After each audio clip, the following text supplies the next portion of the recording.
semana, todos sabem, pastora Márcia completou mais um ano de vida. E é motivo de gratidão a vida dela, motivo de gratidão para as nossas. É alguém que tem muito a nos ensinar, a doar. Então, celebramos ao Senhor pela vida dela, por tudo quanto o Senhor tem feito e por tudo aquilo que o Senhor ainda irá realizar através dela. Nós já agradecemos a Deus. Amém?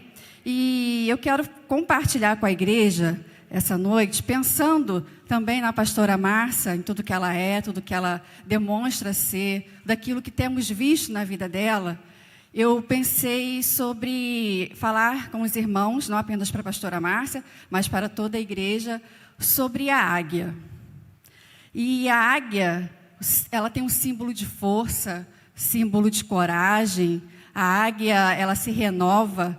E essas características a gente tem visto na vida da pastora Márcia. Força, coragem, renovo, restauração. E é sobre isso que eu quero falar esta noite. Sobre as características desse animal, desse animal que foi criado por Deus e tem tanta coisa a acrescentar, tanta coisa a nos ensinar. Vamos ler Isaías, capítulo 40, versículos... Vou começar lá no versículo 27, até o versículo 31. Isaías 40, versos 27 até o verso 31. Diz assim: Porque dizes, ó Jacó, e tu falas, ó Israel, o meu caminho está encoberto ao Senhor, e o meu juízo passa despercebido ao meu Deus. Não sabes, não ouviste que o eterno Deus, o Senhor, o Criador dos fins da terra, nem se cansa, nem se fatiga? É insondável o seu entendimento. Dá força ao cansado e multiplica as forças ao que não tem nenhum vigor. Os jovens se cansarão e se fatigarão, e os moços certamente cairão. Mas os que esperam no Senhor renovarão as forças, subirão com asas como águias, correrão e não se cansarão, caminharão e não se fatigarão. Amém? Deus possa abençoar essa palavra e que possamos aprender um pouco mais sobre a águia, o que ela tem a nos ensinar. E quando começamos a estudar as características da águia, eu fiquei maravilhada mais uma vez. Eu já tinha lido um pouco sobre as características desse animal tão singular e que nos ensina tanto. E temos várias lições, né? Eu não vou conseguir compartilhar todas as características que esse animal tem a nos ensinar, porque são tantos e o horário não permite. Mas eu vou compartilhar com a igreja algumas características que a águia tem a nos ensinar. E quando nós fazemos o paralelo da vida da águia com os princípios divinos, nós verificamos que temos muito a aprender.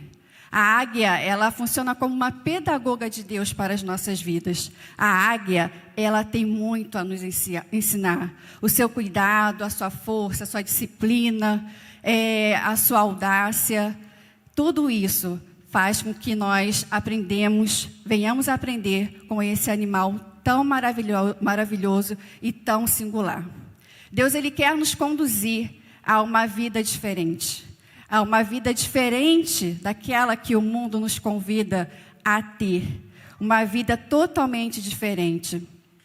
E somente uma vida baseada nos princípios de Deus, norteadas por esses princípios, ela vai nos conduzir a termos essa vida radicalmente diferente. Que Deus possa estar nos abençoando e que nós possamos, nesta noite, olhar para o alto, olhar como a águia faz para o alto. E ela tem muitas lições que nos ajudará a voar também na força de Deus para a glória dele. Amém? Provérbios 30, 18 e 19 falam também sobre a águia. E fala que o caminho da águia é o ar. O caminho da águia é o ar. A águia, ela não foi criada por Deus para viver se arrastando nos vales da vida. Deus a criou para as alturas. Abrindo um parênteses aqui, ela não foi criada para os vales da vida. Os vales da vida quando nós colocamos para as nossas vidas, eles são necessários sim. Eles são momentos de aprendizado que nós temos, momentos em que nos achegamos mais a Deus, mas o vale não é um local de permanência. Deus, Ele nos criou para as alturas. Os vales são necessários, mas não podemos permanecer neles. A águia tem vocação para a altura. Ela é campeã dos voos altos, com suas possantes asas. Com ela, alcança os picos mais altos, os montes mais altos. Ela não é uma presa fácil para os seus inimigos, para os seus caçadores. Por quê? Porque ela está sempre voando alto. Tantas vezes, por estarmos num plano muito inferior, por estar voando baixo demais, nós acabamos por ser presas fáceis do nosso adversário. Somos atacados, sofremos ataques de todos os lados, não conseguimos tantas vezes sair dessa zona de perigo que estamos passando. Por isso, constantemente estamos feridos, constantemente machucados, porque nós não conseguimos alçar esses voos mais altos como a águia consegue. E uma característica, todas as características da águia são maravilhosas, né? Então, eu vou sempre falar uma característica maravilhosa da águia. E interessante é que quando ela faz o seu segundo voo, esse segundo voo, ele é mais alto que o primeiro voo. E quando ela vai para o terceiro voo, esse terceiro voo é mais alto que o segundo voo. Ela sempre está se esforçando, ela está sempre se esmerando para voar cada vez mais alto. E qual lição que nós podemos tirar? Né? Que a ave, no segundo voo, ela voa mais alto que o primeiro, e no terceiro ela voa mais alto do que o segundo. Que nós também precisamos, né, sempre nos esforçar, sempre querer melhorar, sempre querer progredir, sempre querer avançar, sempre querer voar cada vez mais alto. E quando nós acabamos por voar baixo demais e viramos presas, nós vivemos nos altos e baixos da vida. Nós vivemos em zigue-zague. Tantos de nós temos tantas instabilidades. Nós oscilamos como uma onda, né, do mar. Não conseguimos nos firmar, não crescemos, não amadurecemos. Somos crentes inconstantes. Ora entusiasmados, ora um desânimo doentio. Somos crentes como o apóstolo Pedro, né? Nós estudamos sobre a vida do apóstolo Pedro na IBD, em 2 lições, e a gente vê, né, as características do apóstolo Pedro. Ora ele está lá em cima, ora ele está lá embaixo. Isso antes dele ser transformado por Deus. E tantas vezes nós também temos esses momentos, né? Momentos que estamos lá no alto e momentos que estamos lá embaixo. Isso faz parte da vida? Infelizmente, sim. Mas se realmente vivêssemos como a águia, nós não teríamos esses altos e baixos, porque nós estaríamos sempre olhando para o alto. Há momentos, né, que nós, como Pedro, juramos fidelidade a Jesus, falamos que amamos, mas tantas vezes, assim como Pedro, nós também negamos ao Senhor. E outra característica da águia, a águia, ela voa acima da tempestade. A águia sempre vai voar acima da tempestade. Sempre que vê as nuvens escuras, as nuvens carregadas, os relâmpagos no céu, os trovões, ela tá se preparando, porque ela vai se sobrepor a essa tempestade. Sempre que ouve os trovões, ela se agiganta. E ela vai para cima da tempestade, né? E ela consegue ultrapassar. Ela vai para alturas ainda maiores. E ela passa pela tempestade. Nós cantamos um canto que fala sobre tempestade, né? Que na tempestade o Senhor está conosco. As tempestades fazem parte do nosso viver, né? Na última vez que eu estive aqui, eu falei sobre como nós devemos sofrer, que a gente deve aprender a sofrer, né? E quando a gente está na tempestade, todos nós estamos em tempestade, uns passam por menos, outras por mais, mas todos nós passamos por tempestades. A gente quer sair da tempestade, né? E tantas vezes o Senhor não vai nos tirar da tempestade, mas Ele vai estar conosco na tempestade, como nós declaramos aqui nessa noite. E quando nós nos comportamos como a águia, né, a gente vence a tempestade e a gente começa a voar sobre a tempestade, a gente consegue ver a bonança do nosso Deus, amém? Temos muitas tempestades, muitas delas são mais perigosas que as outras. O segredo na hora da crise, é voar um pouco mais alto e esconder-se debaixo das asas do nosso Deus Todo-Poderoso. Esse é o segredo. A crise veio, vamos voar mais altos. Mas isso nem sempre acontece. Nem sempre acontece, nem sempre fazemos isso. Nem sempre queremos ir mais para cima. Nem sempre temos forças suficientes para passar pela tempestade. Mas esse Deus que nós dizemos que Ele é tudo, que amamos, que adoramos, Ele está conosco na tempestade e Ele nos dá força para ultrapassar as tempestades das nossas vidas. Ele, esse Deus maravilhoso, Ele é o nosso abrigo no temporal. E a gente tem que fugir, a gente tem que passar, não é fugir, mas passar pelo temporal com êxito. E quando a gente foge do temporal, a gente causa mais tempestade ainda, porque a gente quer esconder, a gente não quer enfrentar, e aí a gente acaba por passar por outras tempestades desnecessárias. Então, o segredo é refugiar-se em Deus e voar mais alto e passar por essa tempestade. Na tempestade há propósitos também, propósitos ainda maiores nos dias de ventos fortes.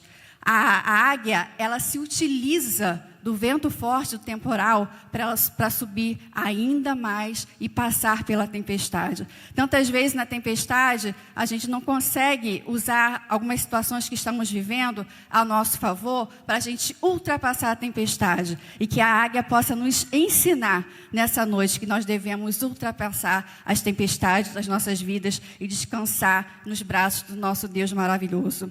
A tempestade está aí. Ou nós enfrentamos a tempestade, ou ela vai se agigantar para cima de nós e nós vamos permanecer ali, não vamos conseguir passar por ela. E que a gente possa ter essa força do Senhor para ultrapassar as tempestades da vida, voando alto como a águia. E eu quero abrir um parênteses aqui, parar de falar um pouquinho só sobre a águia e falar sobre outros animais que também nos ensinam tanto.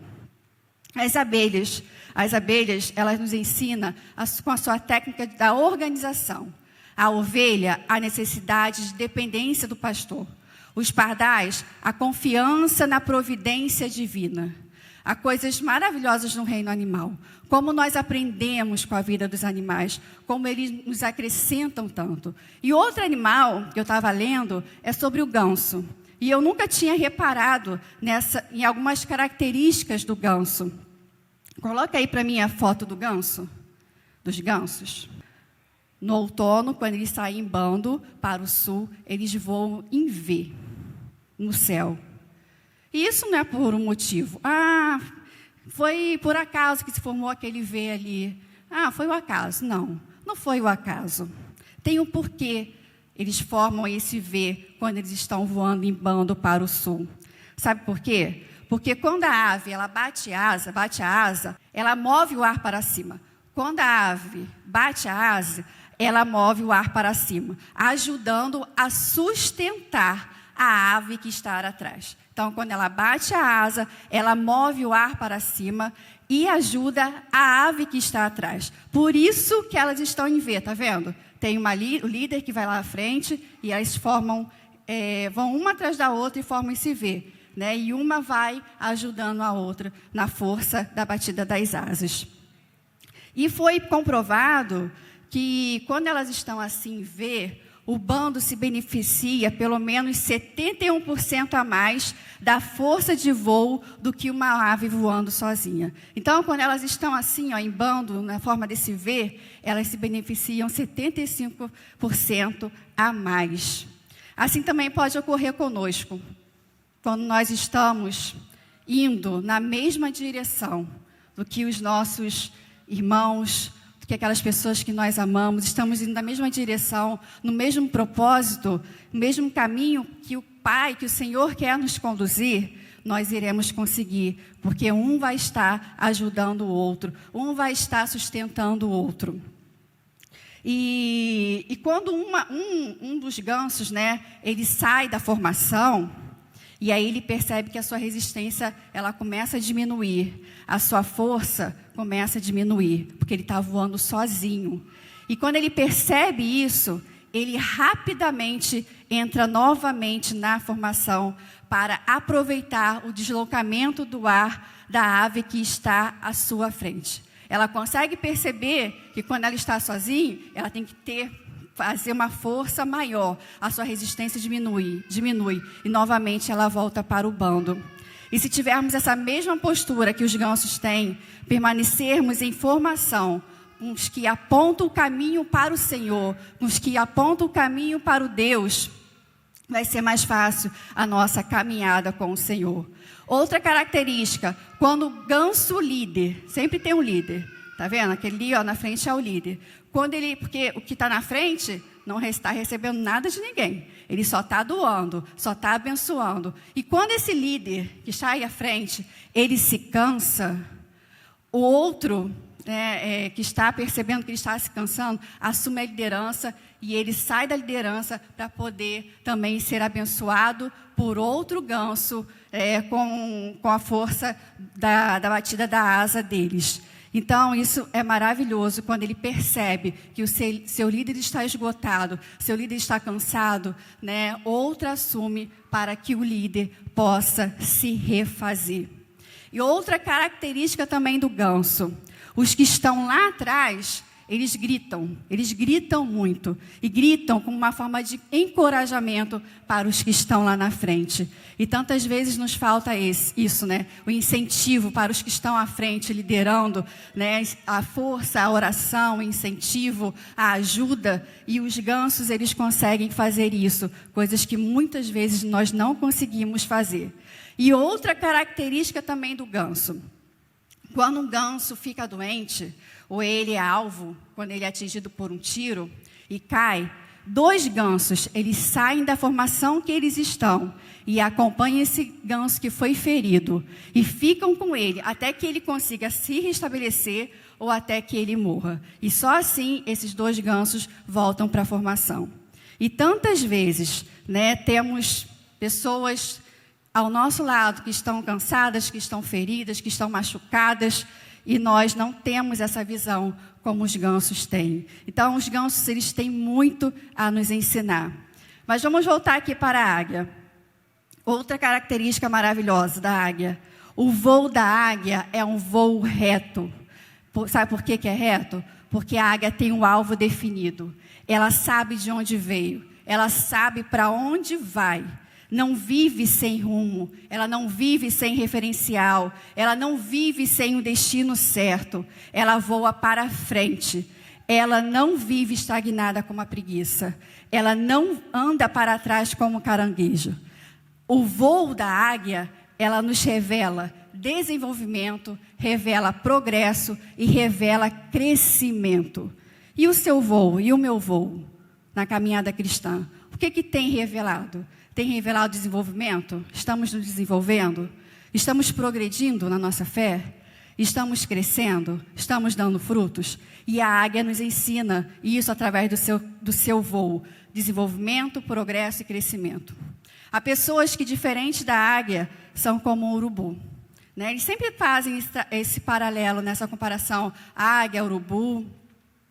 E o voo do urubu, não sei se vocês perceberam, o voo do urubu não é uma linha reta como é o da águia. O urubu, ele voa em círculo. Ele voa para lugar nenhum, fica ali no círculo. Voa sem avançar para frente. Ele voa sem progredir, não tem progressão no seu voo. E há pessoas que passam a vida inteira, assim como o urubu, voando em círculos. Né? A gente, estudando a Bíblia, a gente vê também que o povo de Israel, pela desobediência, né, eles perderam tanto tempo andando em círculos. E o urubu também se revela assim. Ele não tem um alvo definido, ele não avança, ele não progride, e ele só vive voando em círculo. E isso também acontece com tantos de nós. Nós não avançamos, nós não progredimos, nós vivemos essa triste realidade da estagnação. Tantos de nós somos assim também. Anos e anos de igreja, mas não crescem, não amadurecem, são como bebês espirituais, voam em círculo sem nenhum progresso espiritual. Não oram, não estudam a Bíblia, não se dedicam à palavra, são crentes parasitas, são crentes imaturas. Quem não cresce, atrofia. Quem não trabalha, dá trabalho. Quem não evangeliza, precisa ser evangelizado. Quem não ajunta, espalha. Quem não se esforça, é um peso morto. E que nós não sejamos esses que não trabalham, esses que não evangelizam, esses que não ajuntam e esses que não se esforçam. Mas que a gente possa sempre trabalhar em prol do reino de Deus. O ramo que não dá fruto, diz a palavra do Senhor, ele é cortado e é lançado no fogo. E que nós não venhamos a nos encontrar com esse ramo que não está dando fruto, que é cortado, que é lançado no fogo. Sempre que o urubu voa em círculo, ele sobrevoa onde há o quê? Putrefação, mau cheiro. Ele não só fica estagnado, mas começa a se deter nas regiões mal cheirosas. A gente sempre vê, né, que onde tem vários urubus, tem algum animal morto ali. Então, tantas vezes também, quando pessoas se afastam da presença do Senhor, começam a voar como urubu em círculos, começam a frequentar lugares onde há podridão, onde não há vida, e elas começam a ter essas características do urubu, e que nós possamos ser como águia, e que nós possamos rejeitar essa vida que o urubu demonstra ter. Que Deus nos livre dessa patologia que tantos têm de querer ser como o urubu, viver em círculos, desejar o mal ao seu próximo, não querer que o seu próximo avance, querer ver desgraça na vida do próximo, querer que o seu próximo caia, querer ficar descobrindo podridão na vida do irmão e que a gente possa se livrar desta patologia. Que Deus nos livre da estagnação. É para frente que devemos andar. O Joilson, ultimamente, tem usado muito essa frase, né? É para frente que se anda e é para frente que nós devemos andar. E outra característica da águia, a águia tem asas enormes. Vocês estão vendo aí? O tamanho da asa da águia. O que a gente percebe nas suas asas? Que as asas da águia, elas são desproporcionais ao tamanho do corpo da águia. Vocês concordam? Olha o tamanho da asa da águia e o tamanho do corpo dela. É desproporcional. E por que é desproporcional? Será que foi um erro anatômico de Deus? Ah, Deus errou quando estava ali criando as asas da águia. Com certeza não. Não foi um erro anatômico de Deus. Porque tudo que Deus faz, não tem acaso, não tem erro, tudo tem um propósito. E tem um propósito também para que as asas da águia sejam assim grandes e desproporcionais ao corpo dela. Os estudiosos eles descobriram que pelo fato da águia fazer voos muito altos e voos longos, ela não poderia ruflar as suas asas como faz o beija-flor. Ela não iria conseguir longos períodos e alcançar montanhas, picos elevados, se ela não tivesse uma asa tão grande, uma asa que fosse desproporcional ao seu corpo. Então é por isso, porque ela fica longos períodos voando e porque ela alcança lugares altos. Por isso que ela tem as asas tão grandes. E isso nos ensina que se queremos alçar voos altos como a águia, não podemos voar na nossa própria força. Porque a águia, ela vai com as asas, né, grandes, ela vai iniciar o voo, e quando ela está lá em cima, ela se deixa levar pelo vento. E assim também nós, se queremos alçar voos altos, não podemos voar na força do nosso próprio poder, na força da nossa destreza, no nosso próprio esforço somente. Porque quando fazemos isso, a gente vai se cansar, a gente não vai aguentar, a gente vai parar. E na força do Senhor, levados pelo vento do Espírito. E aí sim nós vamos conseguir alçar voos altos, voos que nos conduzem a lugares tão altos. E é isso que o Senhor quer, que sejamos levados pelo vento do Espírito Santo. Assim como a águia é levada pelo vento, né, e ela alcança alturas, né? O Senhor também quer nos conduzir, através da força do Espírito Santo, a lugares altos. Se queremos atingir as alturas da comunhão com Deus e progresso na caminhada na direção da vontade de Deus, precisamos voar na força do vento do Espírito Santo. Não é por força, não é por poder que avançamos, mas pelo Espírito de Deus. Quantas vezes eu quero avançar pela minha própria força? Quantas vezes eu quero avançar pelo meu próprio poder, pela minha própria destreza, e aí eu fico cansada. A gente começa, mas no momento eu vou e canso. Não aguento mais, porque não é na minha força, é na força do poder do Senhor, amém? O voo do pelicano, o voo dele é um voo sempre baixo, um voo curto e acaba por ser um voo dramático. Sabe por quê? Porque a aterrissagem do pelicano, ela é desastrosa. Muitas vezes, ela chega a ferir-se na hora do pouso. É tão desastroso o pouso do pelicano que algumas vezes ele chega a se ferir. Por quê? Porque o voo dele é muito baixo. E por que o voo dele é baixo?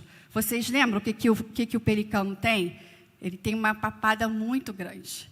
E isso faz com que os seus voos sejam rasos, sejam baixos. E tantas vezes, quando ele vai aterrissar, ele se fere. E tantas vezes também nós somos como o pelicano, né?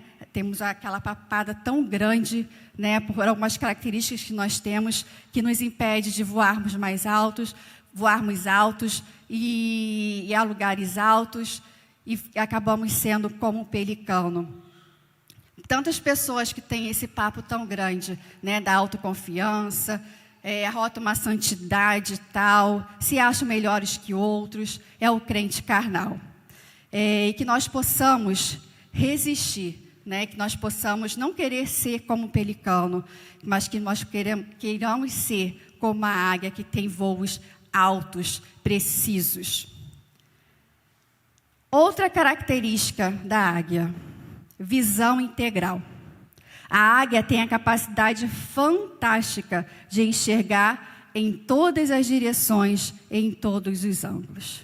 Imagine só, se nós tivéssemos essa capacidade, né, de enxergar em todas as direções, todos os ângulos. A águia enxerga para frente, a águia enxerga para os lados, e com pequeno esforço, ela consegue também enxergar atrás.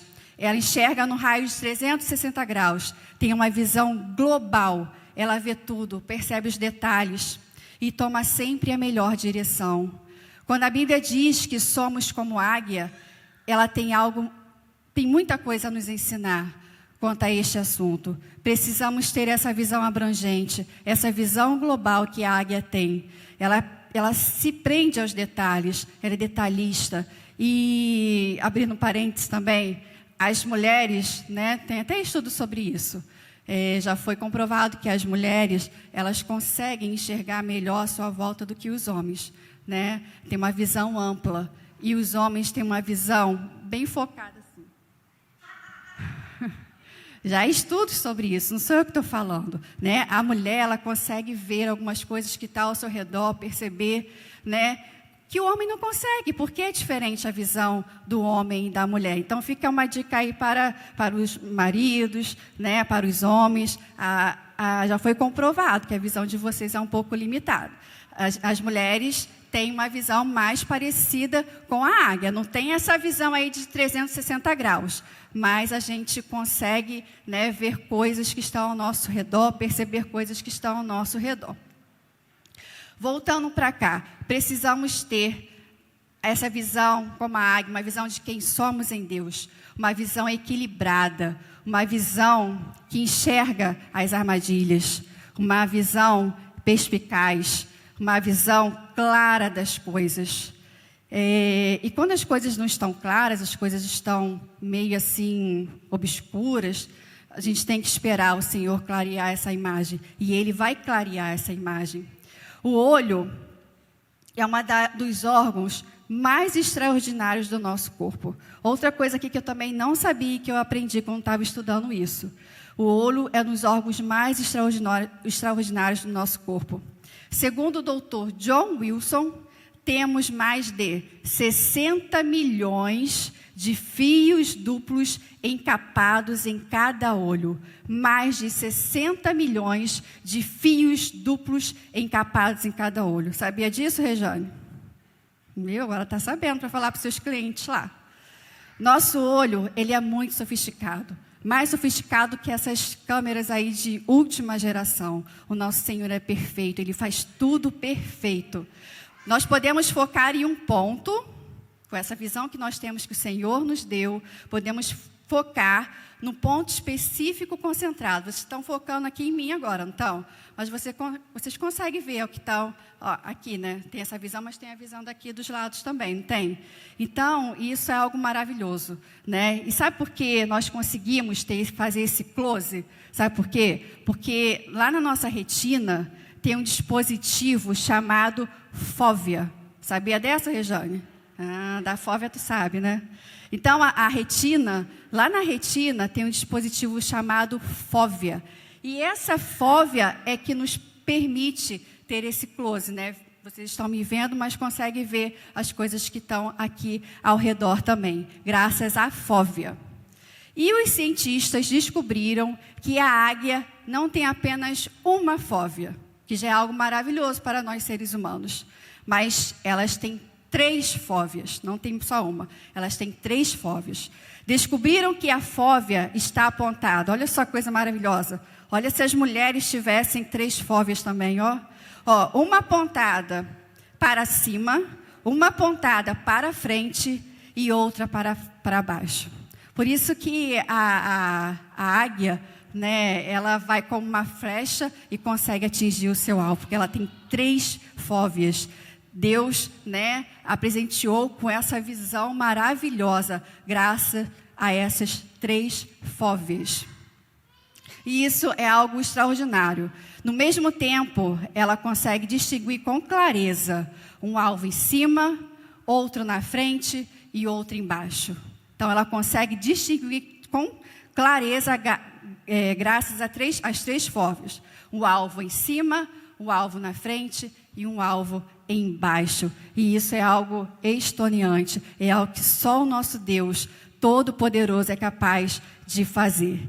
Precisamos ter uma visão clara do alto. Deus quer que os seus filhos vejam o que os outros não conseguem ver. Deus quer que a gente esteja à frente, vendo coisas que outros que não têm comunhão com Ele, não estão conseguindo ver. E a gente tem que olhar para o alto e temos também que olhar para a frente. O nosso olhar para o alto, para as coisas do alto, não pode anular a nossa visão humana para a frente.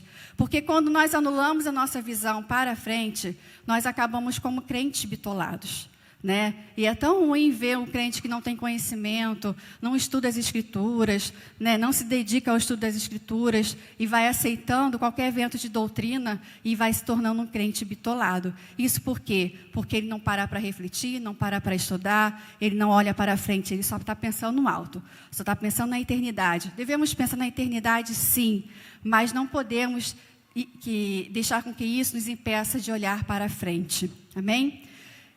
E também precisamos ter profunda visão para baixo. A nossa visão para o alto também não pode anular a nossa visão para baixo, né? A nossa visão de eternidade não pode anular a visão que temos daqueles que estão ao nosso lado, carregando os seus fardos tão pesados, né? E fingir que não está acontecendo nada.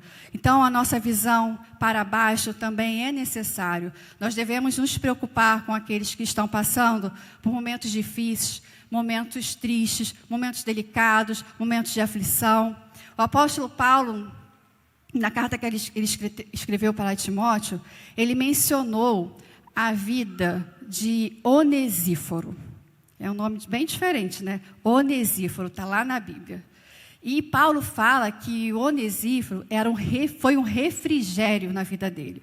quando ele estava preso, quando todo mundo tinha abandonado Paulo, o Onesíforo foi o único que não abandonou Paulo. E ele fala de Onesíforo que ele era um refrigério. Toda vez que Onesíforo chegava a Paulo, junto a Paulo, Paulo sentia um refrigério. Então, tantas vezes, por não conseguirmos olhar para baixo, para os que estão, né, ali conosco, a gente não consegue ser esse refrigério na vida de alguém. E é necessário sermos o refrigério na vida de tantas pessoas que estão próximas a nós. Que farta a tua boca de bens, de sorte que a tua mocidade se renova como a da águia. A águia, ela se renova. Ela tem um grande poder de se renovar. Alguns falam que esse renovo da águia é uma lenda. Mas eu acredito que não seja uma lenda, não. Acredito realmente que ela passa por todo esse processo que eu vou descrever para vocês. Mas há aqueles que defendem que não passa de uma lenda. Quando a águia ela começa a sentir que as suas penas estão ficando velhas, que seu bico, que é algo tão necessário na sua caça, já não está afiado, quando ela começa a perceber que as suas garras estão enfraquecendo, penas, bico e garras. Ela toma uma medida drástica, quase traumática, para sair desse quadro. A águia, ela costuma viver 70 anos, mas é na faixa dos 40 anos que ela identifica esse momento que ela precisa se renovar. Onde as penas já estão velhas, já estão ficando muito pesadas, onde as garras já não estão mais tão afiadas e onde o bico já não está como era no início. E aí ela toma uma medida drástica. A primeira coisa que ela faz é interromper seus trabalhos. Ela interrompe seus voos, ela interrompe suas caças, ela interrompe suas aventuras. Ela literalmente fecha a sua agenda. E tantos momentos das nossas vidas, nós também precisamos parar. Precisamos parar para ter esse renovo, para nos renovarmos.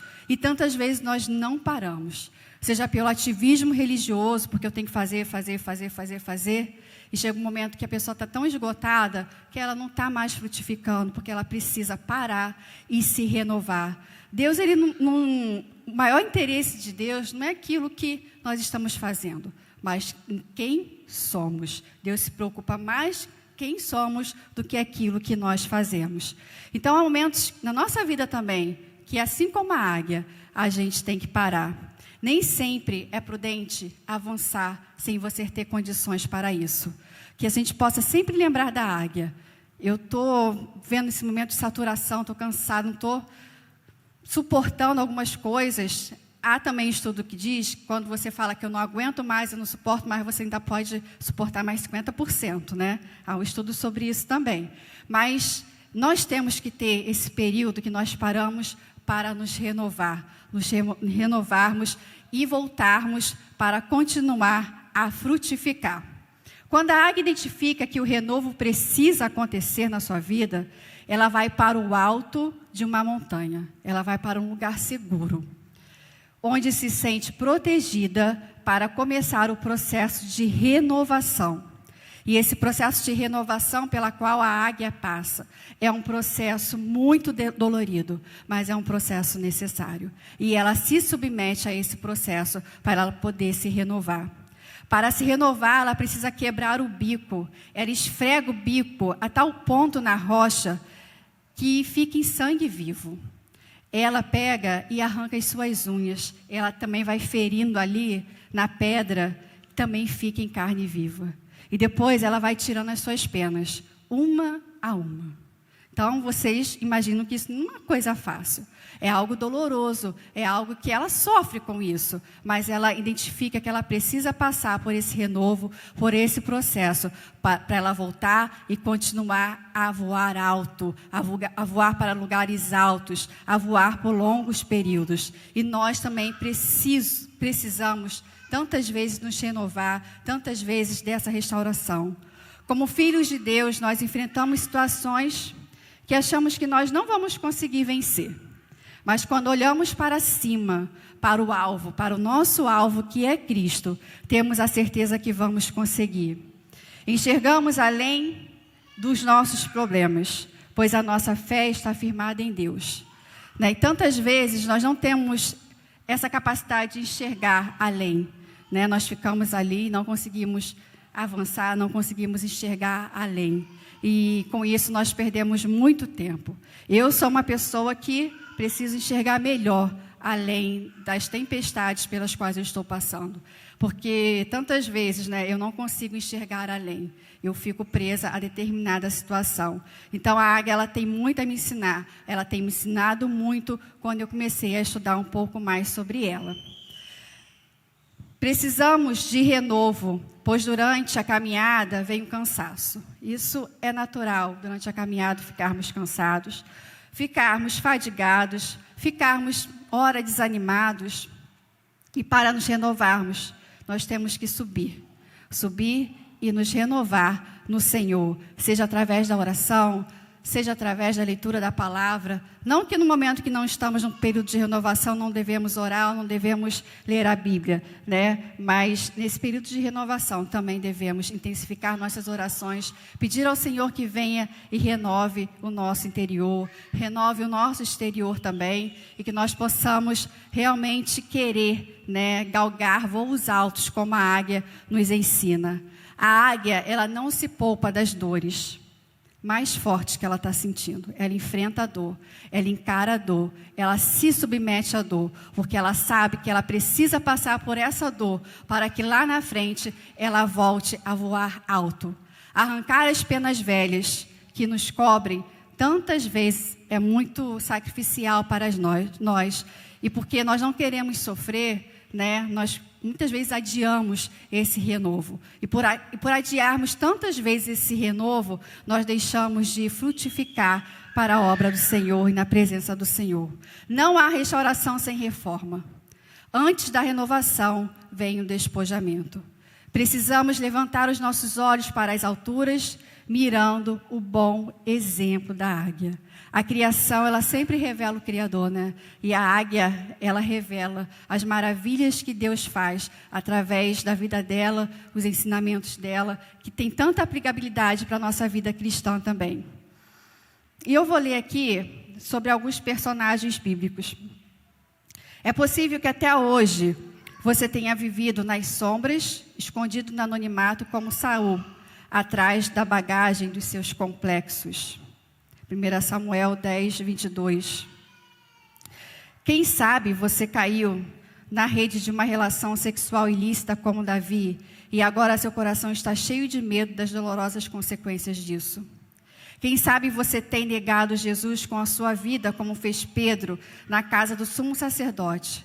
Quem sabe você tem mentido ao Espírito Santo como Ananias. Quem sabe você tem sido como Diótrefes, está na igreja, sempre ocupando um cargo de liderança, mas não por amor a Jesus e às suas ovelhas, mas para dar vazão ao seu próprio orgulho. Quem sabe você tem sido como o jovem rico, perdido dentro da igreja. Quem sabe você tem sido como Demas, que por causa das atrações do mundo, abandonou a igreja, pôs a mão no arado, mas olhou para trás, e hoje se sente como sal insípido, pisado pelos homens.